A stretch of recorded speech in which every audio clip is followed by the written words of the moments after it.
आप सब हनुमान जी को अपने हृदय में ध्यान करें थोड़ा। मनोजवं मारुततुल्यवेगं जितेन्द्रियं बुद्धिमतां वरिष्ठं वातात्मजं वानरयोधमुख्यं श्रीरामदूतं शरणं प्रपद्ये। ओम नमः नमः। ओम रंगवली की जय। गुरु ब्रह्मा गुरु विष्णु गुरुदेवो महेश्वर गुरु साक्षात् परब्रह्म तस्मै श्री गुरुवे नमः। परमादरणीय गुरुमान के चरणों में अपना मैं झुकाता हूँ। आप सब आज यज्ञ के छठे दिन यहाँ बैठे हुए हैं। हनुमान जी की साधना में आप रत हैं। आपके दिव्य आत्माओं को मैं बार बार प्रणाम करता हूँ। बजरंगबली की जय।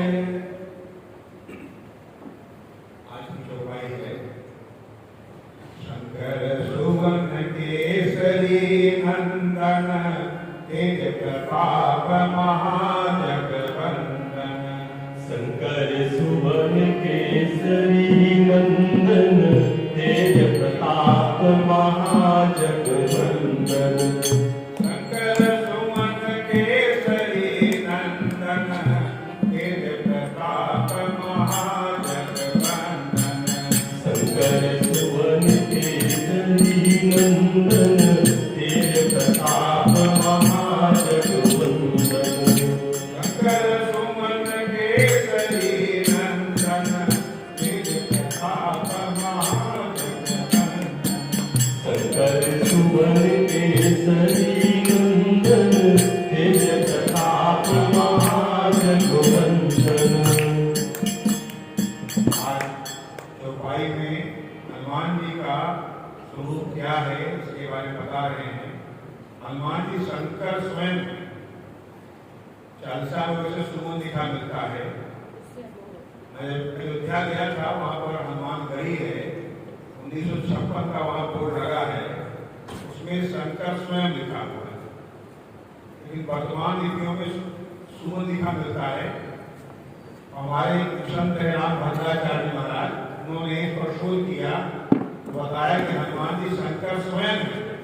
तो आप लोग इसी पढ़िए, शंकर स्वयं केसरी नंदन तेज प्रताप महाजगवंदन। हनुमान जी भगवान शिव जी स्वयं बने हुए। मैंने आपको प्रसंग एक दिन चर्चा किया था, जब प्रभु राम का अवतार अयोध्या में हुआ था तो नारद जी शिव जी के पास गए। इसलिए गए थे कि राम का जो अवतार हुआ था पूर्ण अवतार था, किसी को पता था नहीं। तो राम से मिलने हम लोग कैसे चले, सिद्धि से राय लेने गए। कहीं हम लोग चले कहीं भेद खुल न जाए कि ब्रह्म का अवतार है। इसलिए शिव जी से वही चर्चा कर रहे थे कि प्रभु से दर्शन करने के लिए हम लोग कैसे चले। भगवान शंकर ने तुलसीदास जी को दोहावली में वर्णन किया है, प्रसंग बताया है। नारद जी की समस्या रखते सूर्य के सामने, तो सूर्य ने स्वयं कहा कि आने वाले समय में जो प्रभु राम की सेवा करेगा, राम की भक्ति करेगा, वही सम्मान का पात्र बनेगा, उसी का लोग आदर करेंगे। राम बोलेगा, राम की सेवा करेगा, राम का नाम जपेगा, वही आदर का पात्र बनेगा। जय शरीर रति राम सो आदर ही सुजान, रुद्र रूप तज नेह बस बानर भय हनुमान। भगवान सूर्य ने अपना रूप वहीं पर बदल कर बानर को बना दिया था। और नारायण जी मदारी बन गए थे और पूज बन गई थी माता पार्वती। तो हनुमान जी शंकर स्वयं केसरी नंदन, केसरी हनुमान जी के माने अंजना के पति हनुमान जी के पिता हो गए, पूज्य पिता हो गए। तो हनुमान जी जैसा पुत्र जिसको हो जाए, स्त्रियों के लिए पुत्र हो जाता है, पिता को हर्ष होता ही। केसरी को आनंदित करने वाले, अपने पिता माता पिता को आनंद देने वाले, है ना, कहते शंकर स्वयं केसरी नंदन। तेज प्रताप, तेज देखिए हनुमान जी में तेज। बहुत ज्यादा खाना खाने से या फल फूल खाने से तेज नहीं बढ़ता है, शरीर मोटा भले हो जाएगा, शुगर ऊपर से हो जाएगा, है कि नहीं, रोगी बन जाओगे। तेज कैसे बनता है? तपस्या से, ब्रह्मचर्य से। हनुमान जी में श्रम था, दम था, संतोष था, मन भी अपने काबू में रखते थे, इंद्रियों को भी अपने बस में कर रखा था, और जीवन में संतोष था। संतोष ही सुख का आधार है, संतोषम परमम सुखम। क्योंकि बिना संतोष के कामनाओं का शमन नहीं होता है, कामनाएं बढ़ती जाती हैं। संतोष से कामनाएं शांत होती है और जीवन सुखी होता है। तो हनुमान जी के पास तप था, ज्ञान था, भक्ति था, वैराग्य था, इसलिए था तेज था। और जिस माँ का उन्होंने दूध पिया था, उस दूध का भी प्रभाव था। प्रभु राम लंका से वापस आ रहे थे, रावण को मार करके पुष्पक विमान पर आ रहे थे, तो सबके मन में लगा कोई थकान लगी युद्ध में, एक बार कहीं विश्राम किया जाए। तो कहाँ रुका जाए? तो प्रभु ने स्वयं कहा चलो हनुमान जी का घर निकट पड़ेगा, किष्किंधा पर्वत कर्नाटका में है, तो वहाँ विश्वम सुने कि कर्नाटका में रुके वही किष्किंधा पर्वत पर। अब हल्ला बच गया चारों तरफ, हनुमान जी का हम लोग चल रहे हैं, सब बड़े खुश हो गए। लेकिन हनुमान जी बड़े माने दुखी हो गए, मेरे घर में चले। उन्होंने माता जानकी से जाकर के सिफारिश लगा दिया कि माता मेरी मां नाराज होगी, उसके पास बहुत रुकावट डालो, कहीं और जगह सुग्रीव के यहाँ चलो जाओ, अंगद के यहाँ चलो जाओ, कि मेरे यहाँ मत। तो माता ने राम से धीरे से कान में कह दिया कि हनुमान जी को ठीक नहीं लग रहा, उनके यहाँ मत जाएगी, उनकी मां नाराज हो जाएगी। राम को हंसी आई कि मेरे चलने से मां नाराज है। भाई भगवान जहाँ पर पधारे लोग खुश होते हैं ना, भगवान हमारे यहाँ है। सभी को पूरा बुढ़ापा आ गया, पूरा जीवन की प्रतीक्षा किया, प्रभु हमारे यहाँ हमारे यहाँ, अंजना नाराज होगी, बुलाया हनुमान जी। आपकी माँ क्यों नाराज होगी मेरे आने से? कहा प्रभु आपसे नाराज नहीं होगी, मेरे ऊपर नाराज होगी। आप लोग मेरी प्रशंसा कर दोगे, प्रशंसा मेरा नहीं सुनना चाहते हैं। भगवान का हंस पड़े, चाहे छोटी सी बात की कोई प्रशंसा आपकी नहीं करेगा। उन्होंने जामुन से कह दिया, जामुन ने जनरल थे ना, आर्मी के लीडर थे ना, सबसे बड़े, क्या भाई सबको बता दो कोई हनुमान जी प्रशंसा नहीं करेगा। हनुमान जी का आगे पास हो गया कि कोई हनुमान जी प्रशंसा नहीं करेगा। किष्किंधा पर्वत पर विश्राम हुआ। अंजना ने देखा प्रभु राम को, गदगद हो गई। वो तो परम भक्त थे, भगवान की परम भक्त थे। माँ ने देखा प्रभु का पधारे हैं, जो कुछ घर में था खिलाया खिलाया, पूरी पानी सेना चुप कर दिया, खिला खिला करके अपने बेटे को भूल गई थी। अब चर्चा होने लगी, प्रभु आप रावण का वध किए, कैसे किए, क्या हुआ क्या नहीं हुआ, सब हाल चाल करके पूछते। उसी में राम के ही मुंह से निकल गया। सबको मतलब मना कराया था कि हनुमान जी प्रशंसा मत करना, और राम के मुंह से निकल गया कि माता सब कुछ ठीक था, अगर आपका बेटा ना होता शायद इतना बड़ा काम ना कर पाता, उसमें आपके बेटे का बहुत बड़ा योगदान था। माँ तो भूली थी प्रभु को पा करके, बेटे भूल गई। प्रभु ने आशीर्वाद दिया, बेटा कहते ही अंजना का चेहरा गंभीर हो गया। कहा कहाँ है तेरा नालायक बेटा? सब आश्चर्य हो गए, हनुमान जी से कुछ को नालायक माँ के। कहा कहाँ है तेरा नालायक बेटा? असल दर्शन राम भी चकित हो गए, अपने मुझ कहा निकल गई बात। कोई विशेष प्रशंसा नहीं किया, लेकिन माँ ने याद दिला दिया कि मेरा बेटा है। हनुमान को बोल गई हनुमान कहाँ है। अब सबकी निगाह जा रही है, हनुमान के दिखाई नहीं पड़ रहे, कहाँ गए हनुमान। राम जी का मैं पकड़ कर पाए पजामों में खड़े हुए, देखे छोटा सा बालक सबके पीछे छुप रहा है, हजारों की फौज बैठी है, सबसे पीछे छिप रहा है। जामो समझ गए बस हनुमान पीछे छिपे हुए हैं। लक्ष्मण ने पास भागते हुए खड़े हुए कहा, माता जितना आप आसान समझ रही हो, रावण को मारना इतना आसान नहीं था। हम सबके पसीने छूट गए, हम भी बेहोश हो गए थे, अकेले तुम्हारे बेटे की बस की बात नहीं।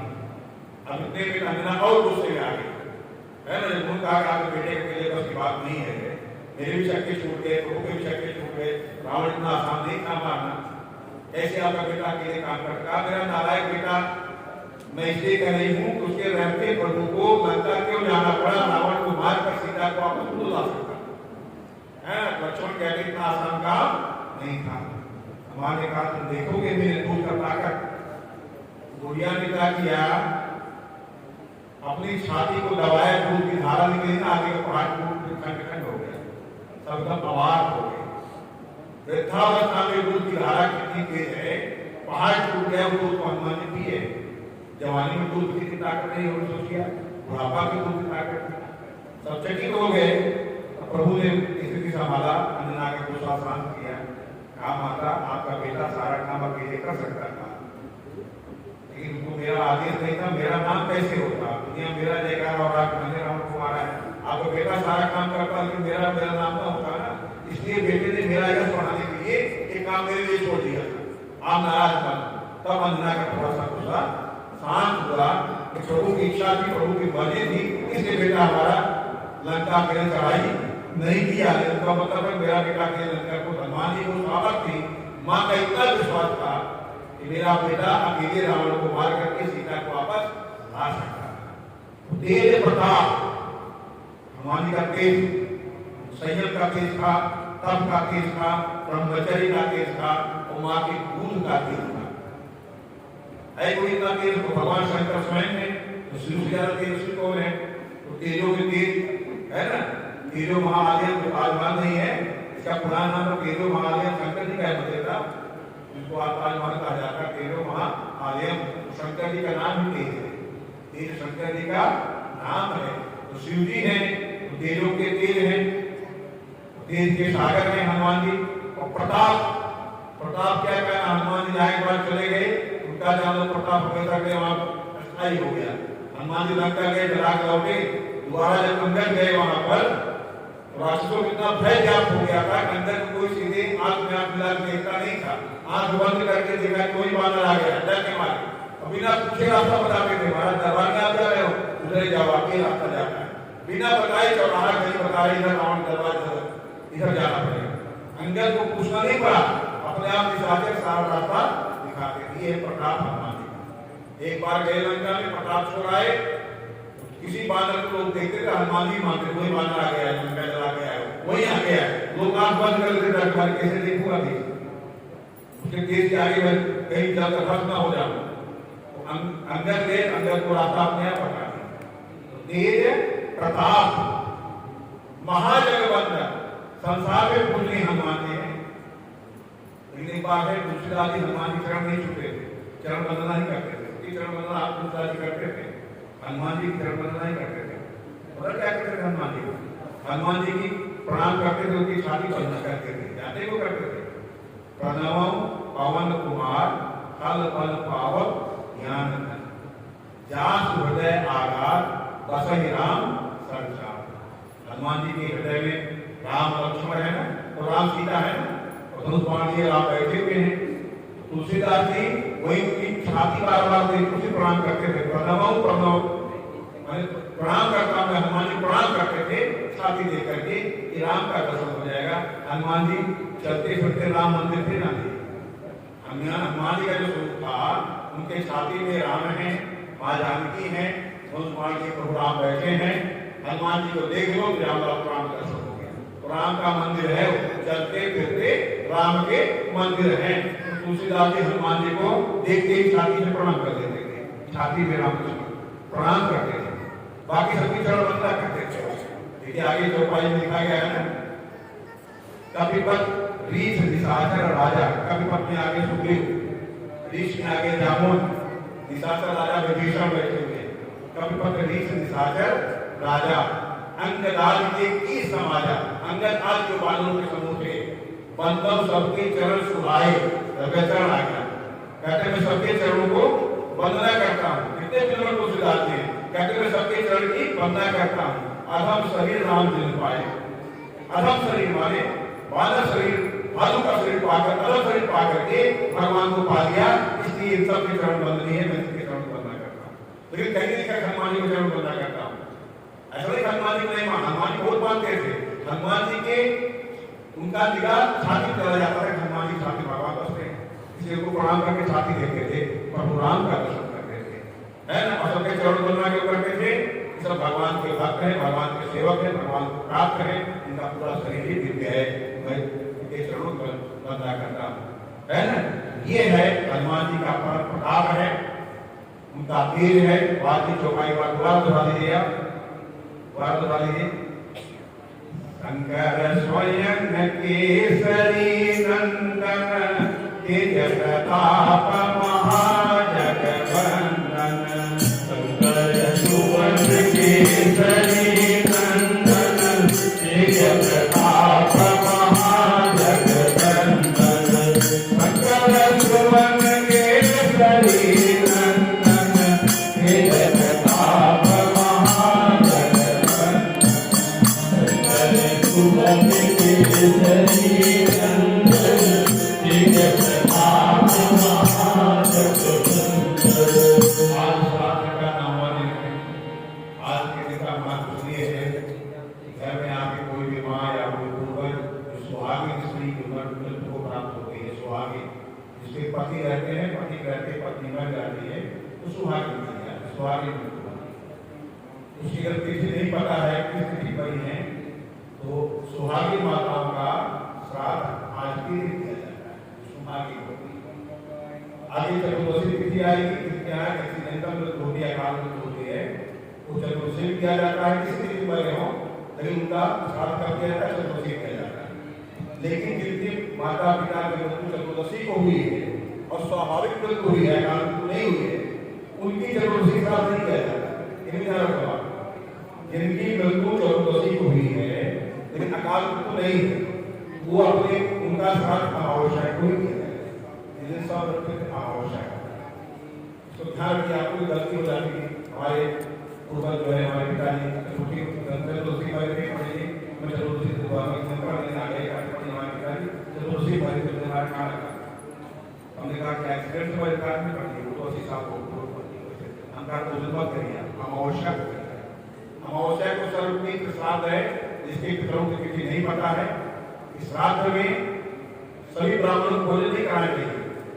जो ब्राह्मण अंगहीन हो उसको भोजन नहीं कराया जाता, जो ब्राह्मण नास्तिक है उसको भी भोजन नहीं कराया जाता, जो ब्राह्मण सदाचार से युक्त नहीं है उसको भी भोजन नहीं कराया जाता, जो त्रिकाल संध्या नहीं करता उसको भी भोजन नहीं कराया जाता, जो जनेऊ नहीं करता उसको भी नहीं कराया जाता। बहुत शुद्ध ब्राह्मण को ही श्राद्ध में भोजन कराने का आदेश है। नित्य पूजा प्रकाश की शुरुआत के पद में बड़ी उसमें लिखा गया है, तीन लक्षण ब्राह्मण हो, ब्राह्मण योग हो, पढ़ा लिखा हो, भगवान का भक्त हो, ईश्वर में प्रेम रखता हो, आस्था रखता हो, चरित्रवान हो, सम्माननीय हो, आदरणीय हो, ग्रंथों का सम्मान करता है, वेदों का सम्मान करता है ना। जो वेद का ही सम्मान नहीं करेगा, ग्रंथों का सम्मान नहीं करेगा, नास्तिक रहेगा, तो ब्राह्मण को जन्म देने से ब्राह्मण थोड़ी कहा जाएगा। और नहीं समझाए जन्मना जाके सुंदर संस्कार है, दो जो ब्राह्मण नहीं बना, क्या बना, दो ही बना चाहिए पहन देते, और वेद पढ़ने क्या बन गया, विप्र बन गया, है ना। तो ब्राह्मण बनने के ब्रह्म की तरफ पहुंच जाए, ब्रह्म रावण करना शुरू कर दे, तो ब्राह्मण बना, अंतिम स्थिति होती है। ऐसे ब्राह्मणों को चयन करवा, जो ब्रह्म गुना प्राप्त हो, तो ब्रह्म में चिंतन मन में मगन रहने वाला ब्राह्मण हो, न भी प्राप्त हो वो भी चल जाएगा। आज तक तो ब्रह्म प्राप्त है, सुखदेव स्वामी कहाँ मिलेंगे जमाने में, लेकिन कोई ब्रह्म का चिंतन करने वाला ब्राह्मण मिल जाए, उसको भी आप ब्राह्मण मानकर आप पूजिए, उनकी निमित्त आप श्राद्ध में भोजन करा सकते हैं। बस इन्हीं शब्दों के साथ वाणी को साथ देता हूँ। भगवान की जय।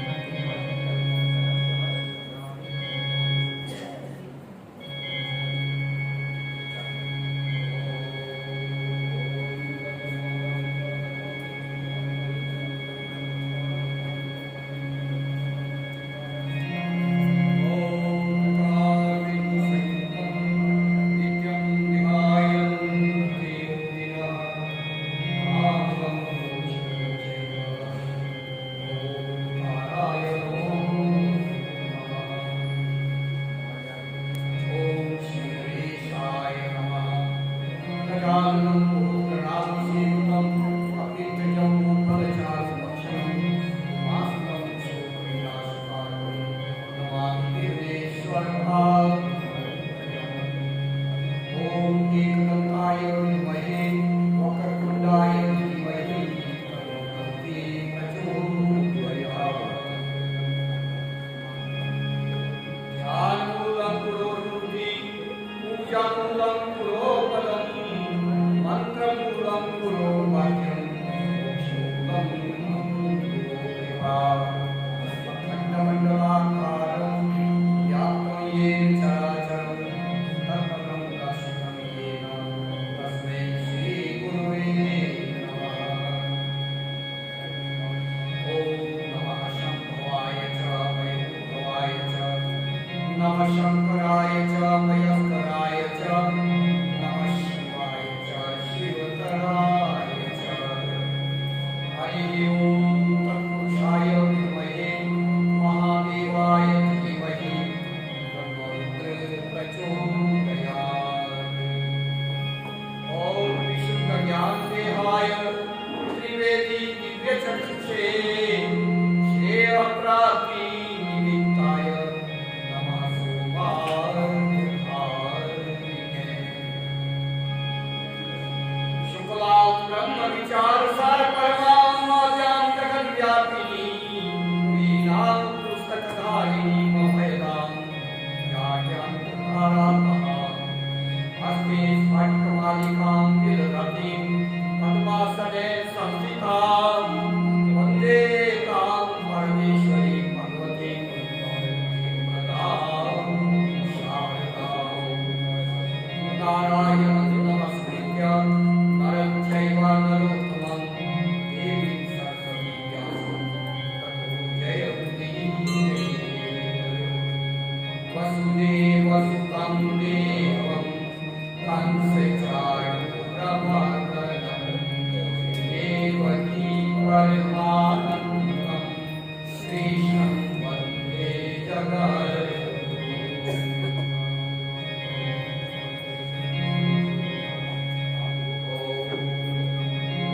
अञ्जनानन्दनं वीर्यं जानकी शोकनाशनं कपीशमक्षहन्तारं वन्दे लङ्काभयङ्करम्।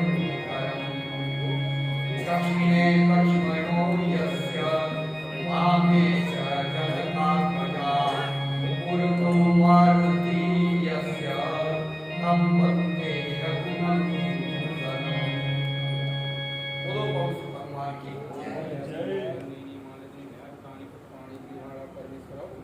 हनुमान चालीसा की आज की जो चौपाई है बहुत ही महत्वपूर्ण चौपाई है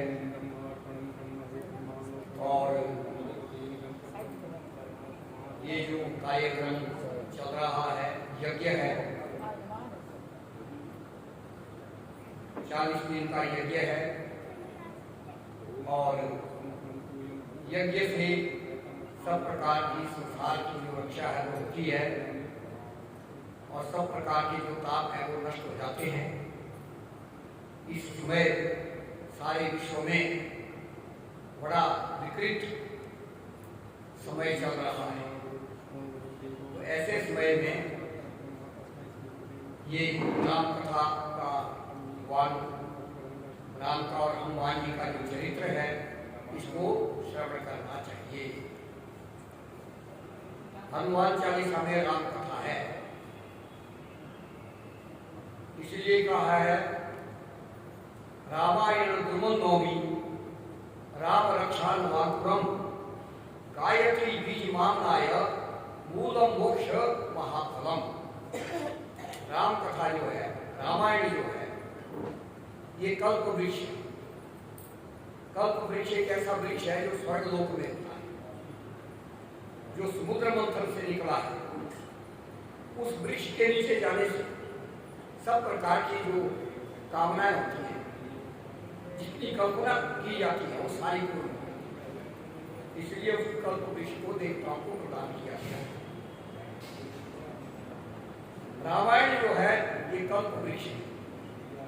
हम इसको नमस्कार करते हैं रामायण गुणों नदी राम रक्षा लवाकुरम। इसमें जो पत्ते निकले हैं नए नए, वो राम को कहते हैं राम रक्षा। इस वृक्ष की छाया में जो बैठ जाता है उसकी रक्षा ही राम रक्षा। गायत्री बीज मानना है, क्योंकि इस राम कथा का जो वृक्ष है, इसका जो बीज है वो है गायत्री। गयान प्राणान त्रायते रक्षति इति गायत्री, जो प्राणों की रक्षा करने वाली शक्ति। जो स्मरण करते हैं, याद करते हैं, उनके प्राणों की रक्षा होती है। तो गायत्री जो है इसका जड़ है, और 4 वेद जो है इसकी शाखाएं। गायत्री बीज मामना है, मूलम मोक्ष महाफलम। और ऐसा सुंदर ये राम कथा वृक्ष है कि इसमें जो फल लगता है उस फल का नाम है मोक्ष। मोक्ष का अर्थ होता है छुटकारा। तो जो संसार में प्राणी है, कई प्रकार के कष्टों में चल रहे हैं, दुख उठा रहे हैं, उससे तो छुटकारा मिलता ही है। साथ ही मोक्ष मुक्ति 4 पदार्थ बताए गए, धर्म अर्थ काम मोक्ष। मोक्ष जो है महाफल है, सबसे बड़ा फल जो है वह है मोक्ष। और वो मोक्ष भी मिलता है, आदमी भव सागर से पार हो जाता है, आदमी का जन्म मरण जो है वो छूट जाता है। तो इस प्रकार से हनुमान जी की ये कथा, राम कथा आप श्रवण कर रहे हैं। अस्त्युत्तर श्याम ऋषि देवतात्मा हिमालयो नाम नगाधिराज पूर्वा करो तो निधि वगाई स्थिता पृथ्व्याम इव मानदंडा। ये हमारे भारत देश का वर्णन है, जिस भारत देश में भगवान के सभी अवतार हुए। ये इतना पवित्र देश है कि जितने भी भगवान के अवतार हुए, वैसे 24 अवतार को गिनती में आते हैं, परंतु भगवान के अवतारों की संख्या नहीं लगाई जा सकती। तो जितने भी भगवान के अवतार हुए इस भारत देश में, तो इस देश का बहुत बड़ा महत्व है। पाया गया अस्त्युत्तर श्याम ऋषि देवतात्मा हिमालय नाम। इस देश की पहचान ये है कि इसके उत्तर में हिमालय नाम का पर्वतों का राजा है। उत्तर दिशा हिमालय पर्वत जिसके हिमालय नाम लगा दिया। पूर्वा पर्वत को निधि उगाई, और पूर्व में और पश्चिम में समुद्र है। तो ऐसा ये पवित्र भूमि है भारत देश, जिसमें कि हिमालय पर्वत देवतात्मा हिमालय है, जहाँ देवाधिदेव महादेव जी निवास करते हैं। सभी देवता रहते हैं, परंतु सारे देवताओं में बड़े देव कौन है, जिनको कहा जाता है महादेव। तो कहते हैं उद्यान शैक वृक्षाध परे हेमवते द्विज क्रीडंती भूषितांगौरी शुक्ल वस्त्रां शुचि स्मितां देवदारु बले तत्र ध्यानास्तिमित लोचनम चतुर्भुजं त्रिनेत्रं च जटिलम चंद्रशेखरम। चंद्रशेखर मतलब चंद्रमा का मुकुट जिन्होंने अपने जटाओं में धारण कर रखा है, चंद्रमा को मुकुट के रूप में उनको चंद्रशेखर कहा है। तो इसी हिमालय के परे आगे कोई स्थान ऐसा है कि उसको कैलाश शिखर कहते हैं। कैलाश हिमालय में है, तो नाम है उसका कैलाश, जहाँ पर भगवान शंकर रहते हैं, भगवान शंकर निवास करते हैं। और देवदारू को लेकर चारों तरफ बर्फ के पहाड़ तो है, परंतु बहुत बड़ा घना देवदारू का जो जंगल है, वन है, वहाँ देवदारू को लेकर, और वहाँ एक वृक्ष के नीचे मृग चर्म बिठा करके शंकर भोलेनाथ समाधि में लीन रहते हैं। माता पार्वती है, उनकी सेवा करती है सब प्रकार से। और भगवान शंकर की जो समाधि है वही तो मुख्य है। समाधि लगा करके वो भगवान राम की लीला देखते हैं। समाधि तो ज्यादा समय जो है उनका वो समाधि में ही व्यतीत होता है। क्रीडंती पोषिता कोई ऐसा समय आया, बसंत ऋतु आ गई और चारों तरफ जो प्रकृति है वो फलित हो गई। सभी वृक्षों में नाना प्रकार के पुष्प आ जाते हैं। नदियों में जो पानी बहता है, सरोवर हैं, उनमें कमल खिल जाते हैं। कमलों में भंवर जो है गुलजार करते रहते हैं। बड़ा सुंदर वातावरण होता है। ये समय होता है फाल्गुन मास, जिसमें होली।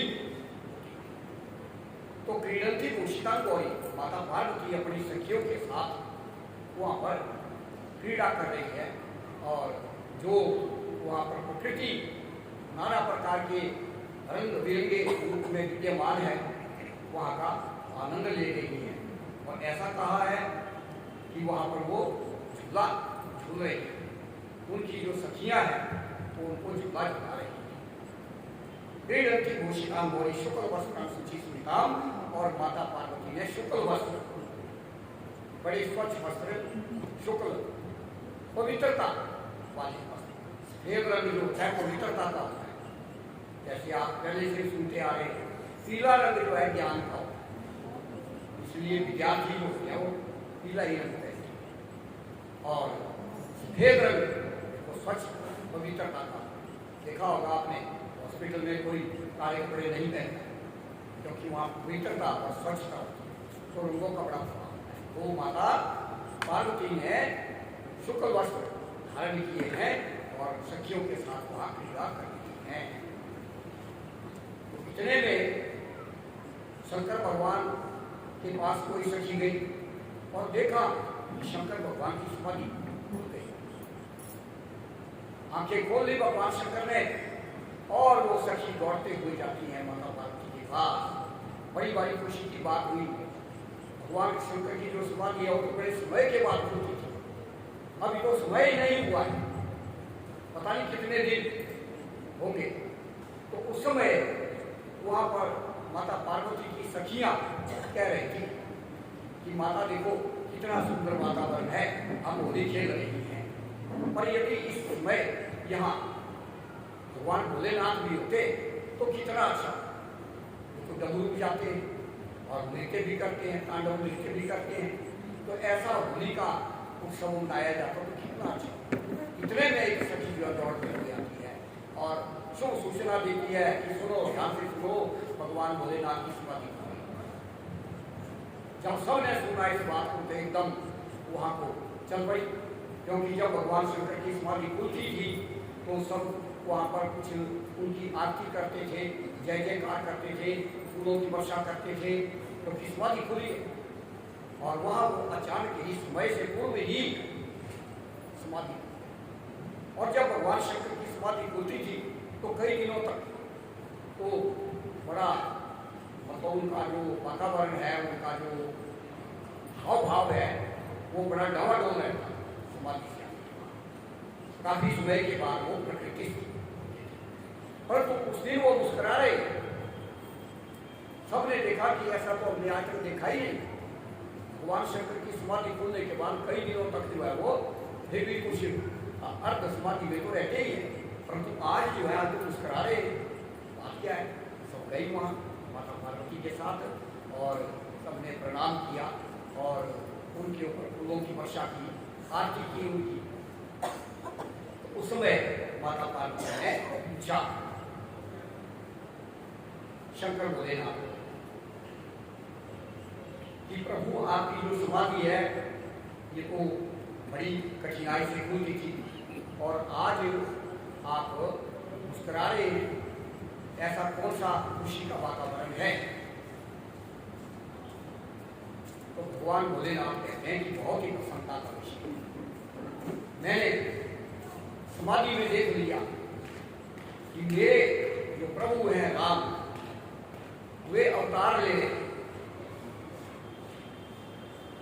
संसार में रावण आदि बड़े बड़े भयंकर राक्षस उत्पन्न हो गए और वे संसार को दुखी कर रहे, प्रताड़ित कर रहे। तो सबने प्रार्थना की थी भगवान से, तो भगवान ने अवतार लेने का निश्चय कर लिया है और भगवान राम अवतार दे रहे हैं। अयोध्या में महाराजा दशरथ के यहाँ प्रकट हो गए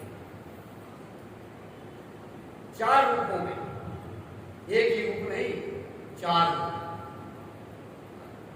4 पुत्रों के रूप में प्रकट हो रहे हैं। और सभी देवताओं ने भी निश्चय कर लिया है कि भगवान राम आ रहे हैं संसार में, तो हमने भी उनकी सेवा करनी है। उन्होंने भी अवतार लेने की सोची है। उन्होंने भी भिन्न भिन्न प्रकार की योनियों में अवतार लेने का निश्चय कर लिया है। तो मेरे को प्रभु है राम, तो इसलिए मैंने भी निश्चय किया कि मैं भी अवतार लूंगा, ताकि जैसे सब देवता उनकी सेवा करेंगे तो मुझे भी अवसर मिलेगा उनकी सेवा करने का। इसलिए मुझे ये प्रसन्नता हो गई। बहुत अच्छी बात है। प्रभु जब आप चले जाएंगे, आप अवतार ले लेंगे, तो हमारा क्या होगा? ठीक है, मैंने कह दिया तुम भी मेरे साथ ही रहोगी।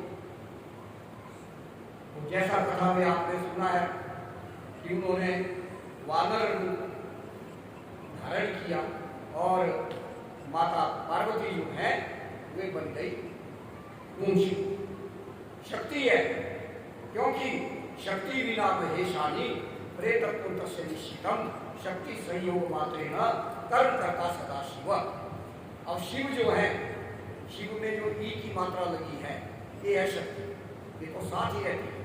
अगर वो ई की मात्रा दूर हो जाए, हट जाए, तो क्या रह जाता है? शव। शव का अर्थ होता है मुर्दा, कुछ नहीं हो सकता, कुछ नहीं कर सकता, मुर्दा तो कुछ नहीं कर सकता है। तो शंकर भगवान की जो माता है वो शक्ति के कारण ही है। इस प्रकार से उनका अवतार हुआ है। तो आज की जो चौपाई है बहुत अच्छी चौपाई है।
मारुति नंदन नहीं कहना। मारुत वायु के पुत्र हैं हनुमान जी, इसलिए मरुत के पुत्र उनको कहा जाता है मारुत नंदन। परंतु मारुत नंदन, मारुत के पुत्र होने के नाते उनका नाम है मारुति। हनुमान जी का नाम पड़ा मारुति, क्योंकि उनके जनक जो है वो मरुत है, मरुत देव का। तो इस कारण से अगर मारुति बोल दिया तो इसका अर्थ ये हो गया कि हनुमान का बच्चा, ये तो गाली हो गई। इसलिए मारुत नंदन, मारुति नंदन नहीं। हाँ, मारुति ऐसे हनुमान जी मारुति हैं तो ठीक है, कह सकते हैं, पर तू मारुति नंदन नहीं कहना। अगर मारुति नंदन कह दिया तो इसका मतलब है कि उसको तो बोले हनुमान का बच्चा, ऐसा है मारुति।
अवतार लिया है। तो शंकर स्वयं केसरी नंदन, तेज प्रताप महाजन। और तेज तो बहुत बड़ी चीज होती है, तेज ही तो तेजी स्वयं का तेज होता है। कोई तो परमात्मा है, कोई तो परब्रह्म परमात्मा है तेज। कृष्ण भगवान ने गीता में बताया 15वें अध्याय में, यदा तित्यगतं तेजो जगत भास्यति अखिलम यत् चंद्रमसि यत् चाग्रौ तत् तेजो विद्धि मां। वहां भी परब्रह्म परमात्मा बोल रहे हैं। क्या बोल रहे हैं? कि जो सूर्य में तेज दिखाई पड़ता है और जो चंद्रमा में तेज, जो अग्नि में तेज, विद्युत में, बिजली में तब तेज हो विद्धि मां, वो सब तेज मेरा है। इस कारण से शंकर भगवान का ही तेज है हनुमान जी। और वो तेज, शंकर भगवान का तेज वैसे सारे संसार में भी है, सबके अंदर भी जो तेज रूप में है शंकर भगवान ही है, दिल के अंदर बैठा है। शंकर भोलेनाथ काशी में रहते, काशी कहते हैं वासी को, काशीवासी। तो वासी का मतलब है ये जो हमारा जीव है, जीवात्मा जहाँ बसता है उसका नाम है काशी। इसीलिए किसी ने बड़े सुंदर ढंग से कहा कि देहो देवालय प्रोक्तो जीवो देव सनातना त्यजे तज्ञान निर्माल्यम सोहम भावेर। वो तेज सबके अंदर है, शिव का तेज। ये देह जो है ये शिवालय है, शिव का मंदिर है। देहो देवालय, जीवो देव सनातन, और जो इसके अंदर जीव आत्मा है, चेतन, चेतना है, वो सनातन शिव है। साक्षात वो देखता भी है, सुनता भी है, बोलता भी है, सब कुछ जानता है, चेतन। मतलब केवल एक पाषाण ही नहीं है, वो तो चेतना है, उसको कहा जाता है ज्योतिर्लिंग। तो ज्योतिर्लिंग जो हमारा जीवात्मा है यही है, और काशी है हमारा शरीर, और हमारा हृदय जो है इसके अंदर ही शंकर भोलेनाथ विद्यमान है। जीवो देव सनातना। अब वो दिखलाई तो नहीं पड़ता, कि जब सबके अंदर शिव है, सबके अंदर परमात्मा है, तो वो दिखलाई क्यों नहीं पड़ता? तो त्यजेत अज्ञान निर्माल्य। अज्ञान, पता नहीं कितने जन्म जन्मांतरों से हम क्या क्या कार्य करते आ रहे हैं, उससे इतना निर्माल्य इकट्ठा हो गया है शिवलिंग के ऊपर कि वो शिवलिंग ही लगते हैं। निर्माल्य कहते हैं पहले दिन की पूजा। आज जो पूजा की, सवेरे जो पूजा की, वो शाम तक तो चल सकती है। अगले दिन तक अगर वो पूजा की सामग्री देवता के ऊपर रह गई, शिवलिंग के ऊपर रह गई, तो जो भी मनुष्य उसको प्रणाम करेगा, उस देवी देवता को, वो उसको पाप करेगा, दोष करेगा। इसीलिए निर्माल्य कहते हैं पिछले दिन की सामग्री, पूजा की है, फूल है, अक्षत है, बिल्व पत्र है, फल है, जो भी कुछ है, वो एक दिन में जो चढ़े हैं उसको हटा देना है। अगले दिन जो है बिल्कुल, तो इसको कहते हैं निर्माल्य। पता नहीं कितने जन्म जन्मांतरों का अज्ञान हमारे हृदय के अंदर इकट्ठा हो गया है, जिसके कारण वो हमारे अंदर ही है परमात्मा शिव, परंतु दिखलाई नहीं पड़ता। इसीलिए किसी ने बड़े सुंदर ढंग से कहा कि है दिल में दिलदार सही, अखियां उल्टी करता ही चितइये, आग में खाक में बाग में आतस, जान में सुंदर जान जलइये, नूर में नूर है तेज में तेज ही, ज्योति में ज्योति मिले मिल जाइए, क्या कहिए कहते न बने कछु, जे कहिए कहते ही न जाइए। वो इतना बड़ा परमात्मा है, वो हमारे अंदर काशी वासी में वहीं पर तो वास कर रहे, परंतु दिखलाई पड़ रहा है। तो अखियां उल्टी करता है, कहते भाई अगर देखना चाहते हो, ये जो आंखें हमारी जो बाहर का दृश्य देखती, इन आंखों को उल्टा करना पड़ेगा अंदर की तरफ, और वो होता है योग से, ध्यान में, यम नियम आसन प्राणायाम प्रत्याहार धारणा और ध्यान, और समाधि जब ध्यान लग जाता है तो परमात्मा का दर्शन। इस कारण से वो तेज स्वरूप है, वो उस तेज प्रताप, प्रताप कहते हैं कि इतना बड़ा है वो कि उसके आगे कोई ठहर नहीं सकता है। प्रताप दूसरों को वो ढक देता है, और महाजगवंदन, सारा जगत उसकी वंदना करता है। किसी ने एक बड़े सुंदर भजन में इसको बताया है, तो इसका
ना खाली तुझसे जगह है कोई।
देखना है तो देखने के लिए दृष्टि चाहिए।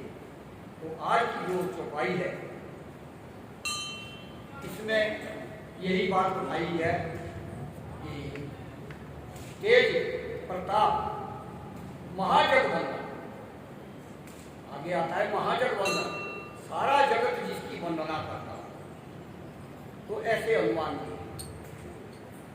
तो हनुमान जी को भगवान ने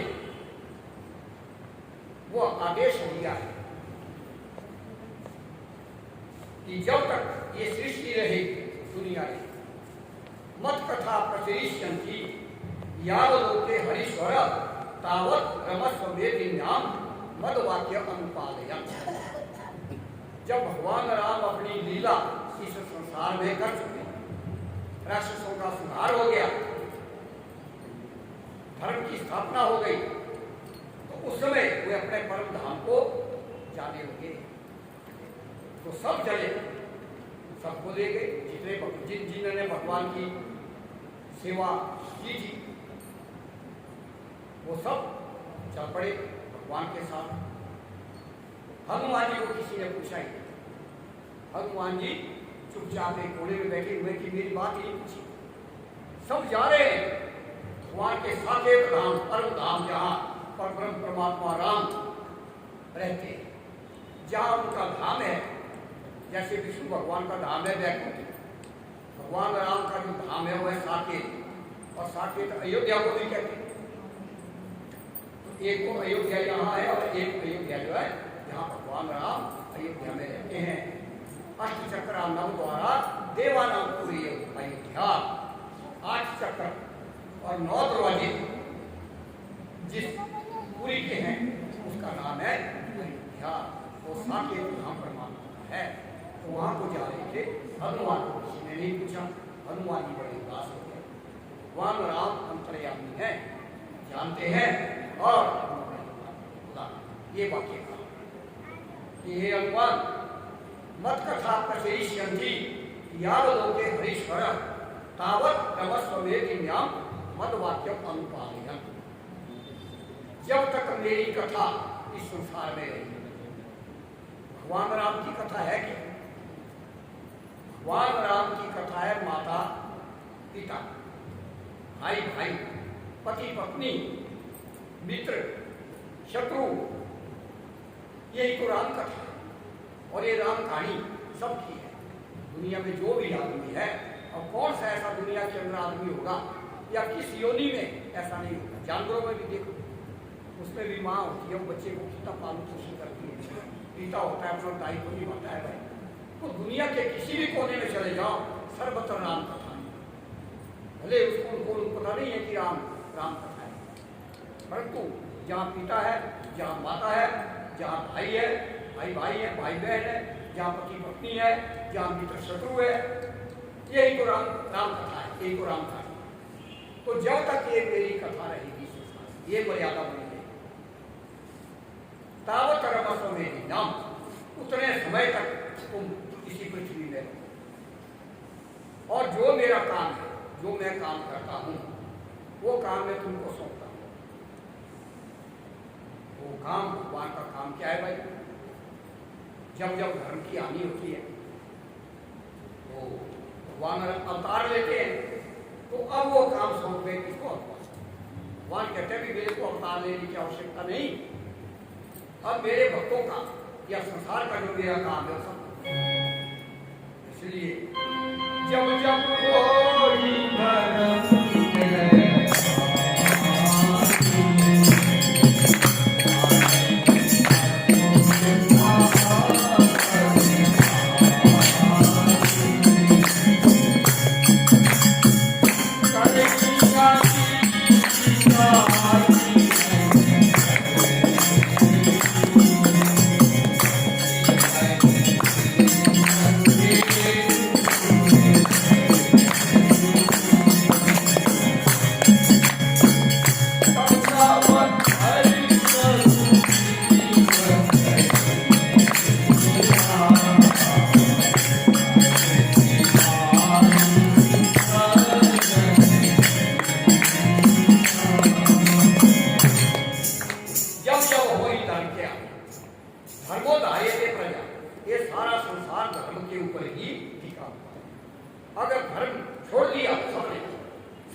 दुनिया के अंदर जितने भी सूर्य अगर अपने धर्म को छोड़ दे, सूर्य का धर्म है प्रकाश देना, जगत को जीवन देना, ये अपना धर्म छोड़ के भाई तो क्या होगा?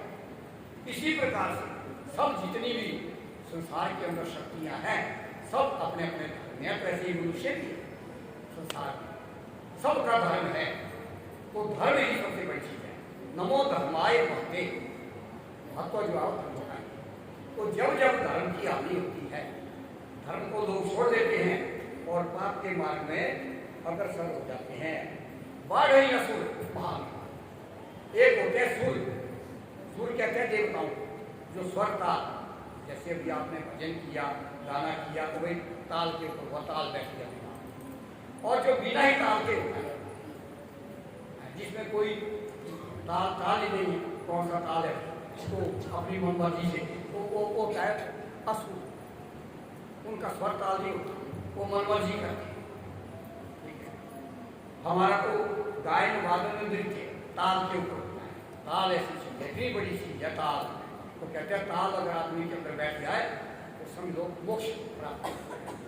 तो हमारा सारा काम ताल के ऊपर। आदमी तो ताल गान भजन कीर्तन तो होता ही है, गायन वादन नृत्य होता ही है, और भी काम ताल स्वर से होता है।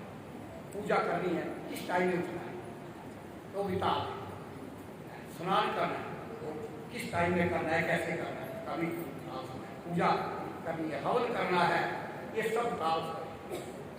अगर ताल स्वर छोड़ दिया गया तो बन गए असुर, फिर देवता नहीं रहे। तो देवताओं की पहचान ये है कि सब कुछ गृहिणियां देखो रोटी पकाती है, अगर रोटी में ताल भंग हो गया और रोटी के टुकड़े टुकड़े कुकर के नीचे गिर जाएंगे, उसमें भी ताल है। ठीक है, तो हर चीज में, हर व्यवहार में ताल है। तो जहाँ ताल स्वर है वो देवता है वहाँ, और जहाँ ताल स्वर नहीं है वहाँ पर असुर। अस्वर मतलब उनके पास कोई सुर ताल नहीं। तो बाढ़ ही असुर, इतने असुर हो जाते हैं संसार में कि महाअभिमानी, अपने से आगे वो किसी को मानते हैं कि हम ही सब कुछ। बाढ़ ही असुर महा, कई अनीति, ऐसे बुरे काम करते हैं जिसको अनीति कहते हैं, अन्याय, चारों तरफ जाय नहीं पड़ेगी। ऐसे ऐसे बुरे काम करते हैं असुर कि जिनका की आदमी अपनी वाणी से भला आदमी उनका वर्णन भी नहीं कर सकता। ऐसे बुरे बुरे काम असुर करते हैं। जाय नहीं पड़े, सीधा ही विपर धेनु सुर करें। विपर कहते हैं ब्राह्मणों को, सूर्य कहते हैं देवताओं को, और धेनु कहते हैं गाय को। देवताओं को नहीं मानते, ब्राह्मणों को नहीं मानते, गौ को नहीं मानते, और पृथ्वी को अपवित्र कर देते। पृथ्वी भी मान, माता भूमि पुत्रो हम पृथ्व्याम, ये भूमि मेरी माँ है और मैं इसका बेटा हूँ। तो तो इस भूमि की रक्षा करना और इस भूमि का ध्यान रखना भी ठीक है, ऐसा भी होना चाहिए भाई। ये भी चीज़ है भाई, कोई भी पूजा पाठ करने वाला साधु है, महात्मा है, योगी है, और कोई बोले कि भाई तुम्हारा काम तो है कि तुम हाथ दूर करके बैठे रहो, वो बोलते हैं साधु, वो नहीं होते हैं। क्या उसका कर्तव्य नहीं है उस टाइम में? साधु महात्मा में खड़े होते हैं। जब हमारे देश में आक्रमण हुआ विधर्मियों का, तो हमारे जो नागा बाबा होते हैं शंकराचार्य 4 मठ इसलिए बनाए, पूर्व में, पश्चिम में, उत्तर में, दक्षिण में, कि वहां पर आवश्यकता अगर कभी पड़ जाएगी तो हम भी इस भूमि की रक्षा के लिए आगे आएंगे। जैसा भी होगा, जितनी हमारी सामर्थ्य होगी, हम कभी अपनी मां के ऊपर जो है किसी का आघात नहीं सहेंगे।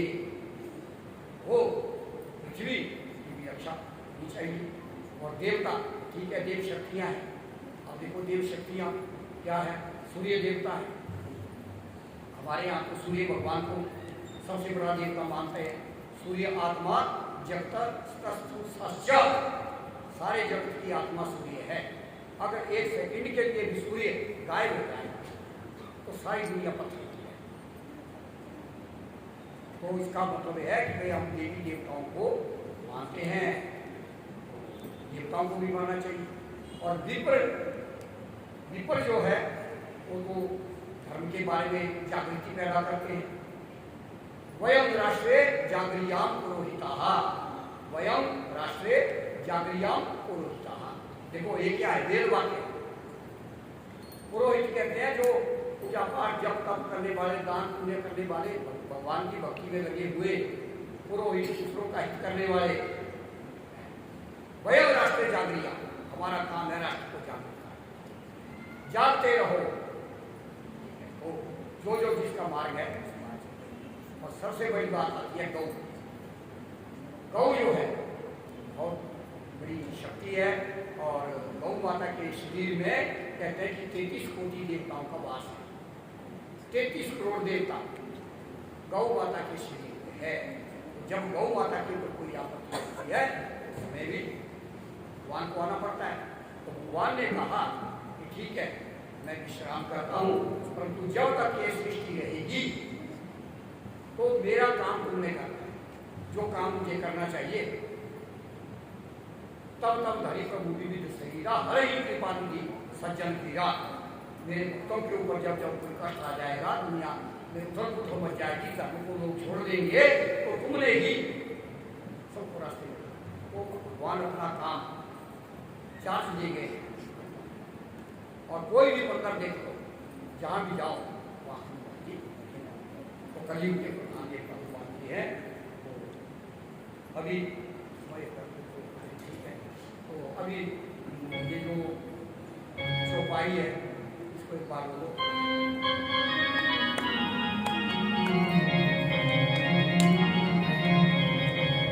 शंकर स्वयं के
आयु सुवासन लीजिए हे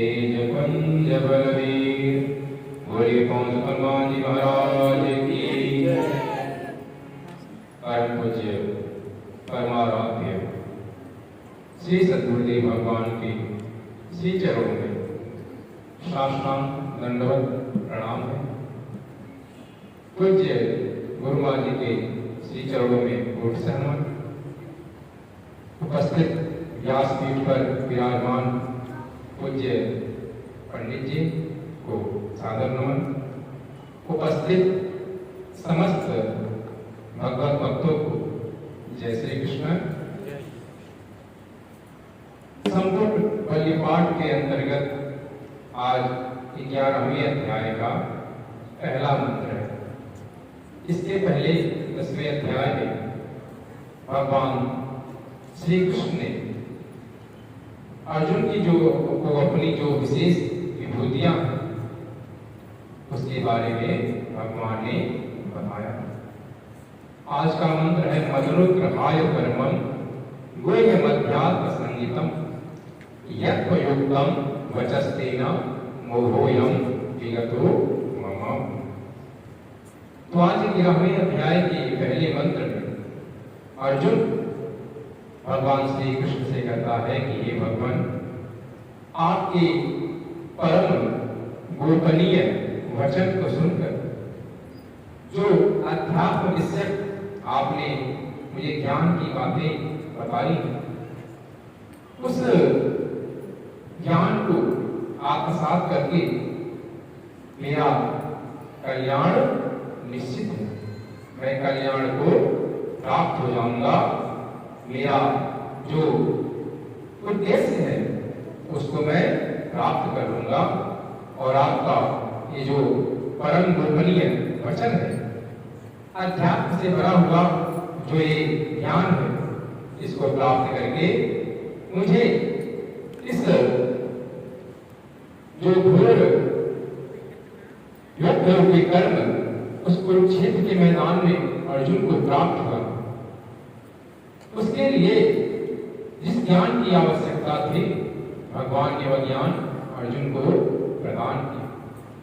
और उस ज्ञान को प्राप्त करके अर्जुन भगवान श्री कृष्ण से कहता है, इस परम गोपनीय वचन को सुन करके मेरा जो मोह है, मेरा जो अज्ञान है, वह नष्ट हो गया। और आगे भी मंत्रों में भगवान श्री कृष्ण अर्जुन को अनेक तरह से समझाते हुए अपने विराट रूप को अर्जुन के समक्ष प्रस्तुत करेंगे। अर्जुन को दिखाएंगे कि जो भी इस संसार में है वह मेरी ही सत्ता इस संसार में विद्यमान। और अर्जुन को भयंकर से भयंकर और सौम्य से सौम्य रूपों का दर्शन कराएंगे, जिससे कि अर्जुन का कल्याण हो सके। जिस युद्ध रूपी कर्म के लिए, धर्म की स्थापना के लिए युद्ध आवश्यक है, उसका श्रेय जो है अर्जुन को प्राप्त हो सके। बोलिए श्री कृष्णचंद्र भगवान की। ओम वसुदेव सुतं देवं देवकी परमानंदं कृष्णं वन्दे जगद्गुरुं। ओम वसुदेवसुतं देवकी परमानंदं कृष्णं वन्दे जगद्गुरुं। ओम वसुदेवसुतं Devaki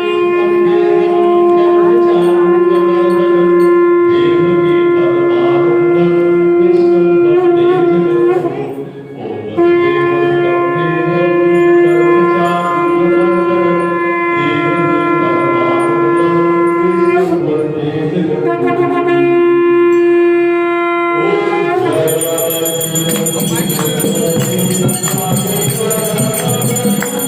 Thank you.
Thank you.